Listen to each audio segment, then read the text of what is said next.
જય જવાન જય કિસાન. ભારતીય કિસાન સંઘ ઉના તાલુકા પ્રમુખ બાબુભાઈ અર્જુનભાઈ મકવાણા. આજનો વિષય આપણે ખેડૂત મિત્ર એવો લેવાનો છે કે ઉના તાલુકાની અંદર ચાલતો ભ્રષ્ટાચાર એટલો બધો હદે પહોંચી ગયો છે કે કોઈની સીમાબારી વાત છે. ખેડૂતોને માટી લેવી હોય તો એને કેટલા ધક્કા ખવડાવે છે, એને કેટલા હેરાન કરે છે, એ બારામાં જ આપણે બોલવાનું છે. ઉના તાલુકાની અંદર મોટો ભ્રષ્ટાચાર ક્યાં થાય છે, આપણે એનું કઈ રીતે આપણે વર્ણન કરી શકીએ? તો એ રીતે કરી શકાય કે કોઈપણ સમાજની અંદર આપણે પીઠિયું હોય ને બાયું છે ને ઉકળી દાટવા જાય પછી ત્યાં છે ને ફટાણા તરફથી ગીત ગાતું હોય કે હાથ જમાઈનું હાલડું અને હાથે જમાઈ વાદે સેડ્યા, ઓલો ફલાણો કે હું મોટો. એવી સ્થિતિ ઉના તાલુકાની છે. ઉના તાલુકાની અંદર હાથે મામલતદાર વાદે સેડ્યા, ટીડીઓ કે હું મોટો.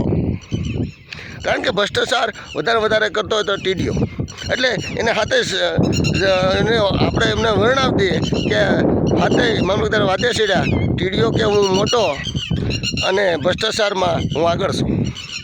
કારણ કે મનરેગા યોજના, પીએમ આવાસ યોજના, પેટા સિંચાઈ યોજના, પંચાયત યોજના, આજે બધી જે એના ટીડીઓની નીચે આવતી હોય છે એ લોકો ખેડૂતોને કેટલા હેરાન કરે છે એ કોઈ સીમાબારી વાત છે. સરકાર ખેડૂતોને તમામ સહાય કરે છે. પીએમ આવાસ યોજના હેઠળ મકાન બનાવવાનું કહે છે, 100 દિવસની રોજગારી આપવાનું કહે છે, પણ તાલુકા પંચાયતની અંદર બેઠા આ લોકો બીજું કાંઈ કરતા નથી, માત્ર કાગળ ફેરવે છે. કાગળ ફેરવીને મોટો ભ્રષ્ટાચાર કરી રહ્યા છે. આ બારામાં બોલવાનું છે. તેવી જ રીતે મામલતદાર ઓફિસની અંદર પણ પુરવઠા વિભાગની અંદર મોટો ભ્રષ્ટાચાર અત્યારે ધ્યાને આવે છે.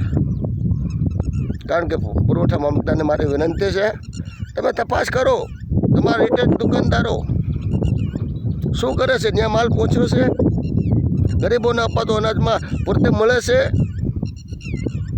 એ નથી તમારે. 1 મહિનાની સાહેબ હું વિનંતી કરું છું, 1 મહિનાની ખાંડ બારોબાર આપી દેવામાં આવી છે કે ગરીબ સુધી એ ખાંડ પોગાડવામાં આવી નથી, એ પણ તમને ખાતરી આપું છું. એની જિમ્મેદાર કોણ? આ તપાસ તમે કરતા નથી. એટલા માટે થાય છે. ખેડૂતોને માટે લેવી હોય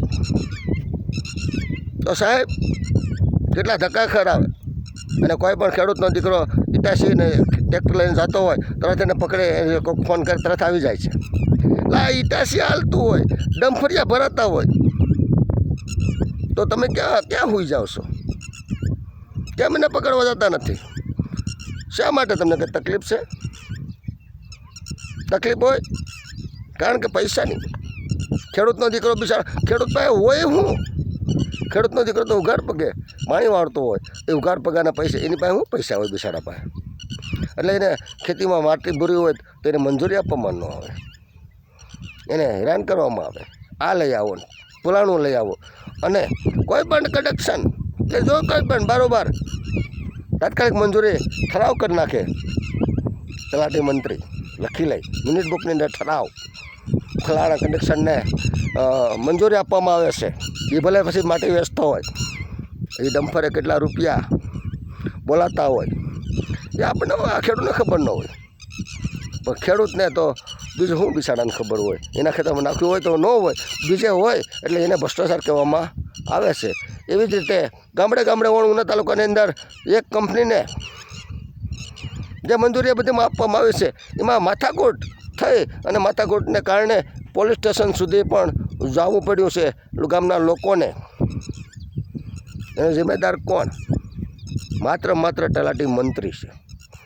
એ ઠરાવ ન કર્યો હોત તો આ પોઝિશન ઉપર ન હોત, પણ તલાટી મંત્રીને આ સરકારના પૈસેમાં પૂરું પડતું નથી બિચારાનું. ક્યાંથી પૂરું પડે? સરકાર પગાર કેટલોક આપતા હોય. એટલા માટે બહારથી એને 3 ગણો કમાવાની જે લાલસા છે એને કારણે આ ભ્રષ્ટાચાર ઊભો થાય છે. રાજકારણ એમ કહેતા હોય કે પોલીસની ઉપર આંગળી ચિંતા હોય, ફલાણાની ઉપર આંગળી ચિંતા હોય, તો ધ્યાન ધ્યાનથી સાંભળી લ્યો, પોલીસ ખાતું છે એ ભ્રષ્ટાચાર કરતું નથી. એ તો તમારે કાળા ધંધા કરવા છે ને બિનકાયદેસર ધંધા કરવા છે તો પોલીસ ખાતું જે આડા આવે નહીં એના માટે તમે એને સામેથી આપો છો. એટલે એ હપ્તો લેતા હોય છે તો આવા બિનકાયદેસર ધંધાવાળા માટે લેતા હોય છે. પણ જે 200 મીટર 300 મીટર રોડ બનાવવાના હોય અને એ 300 મીટરનો રોડ હોય અને 150 મીટર બનાવવાનો 150 મીટર ખાઈ જવાનો હોય એને ભ્રષ્ટાચાર કહેવાય. એમાં પોલીસ ન હોય, એમાં તો કોણ હોય? તલાટી મંત્રી, તાલુકા પંચાયત. વાહ વાહ સાહેબ વાહ. આ જે તાલુકા પંચાયતની અંદર આવા જે ભ્રષ્ટાચારીઓ હોય એના સામે તમે તપાસ કરો. અને મામલતદારને પણ કહું છું કે ઉના તાલુકાની અંદર આવા ભ્રષ્ટાચારીઓને સામે તમે કાર્યવાહી કરજો, કારણ કે જેથી કરીને ખોટા રીતે ખેડૂત નાનો માણસ હેરાન ન થાય. અમે તો બોલીએ છીએ, બોલીએ તો અમારી ઉપર પણ તલાટી મંત્રીઓ છે પોલીસ સ્ટેશનમાં કરી આવે. શું થઈ જવાનું? આ મૂછનો વાળ વાંકો ન થાય મિત્ર. આ તો શું, આ તો અમારે શું કરવાનું? તમને શું કહેવાનું? ખેડૂતના દીકરાને ખબર જ હોય કે ગાય કે ભેંસ હોય એને આસારે ઈતળી સોટી હોય કે મસર હોય એ લોહી જ પીવે. એ કાંઈ દૂધ ન પી શકે.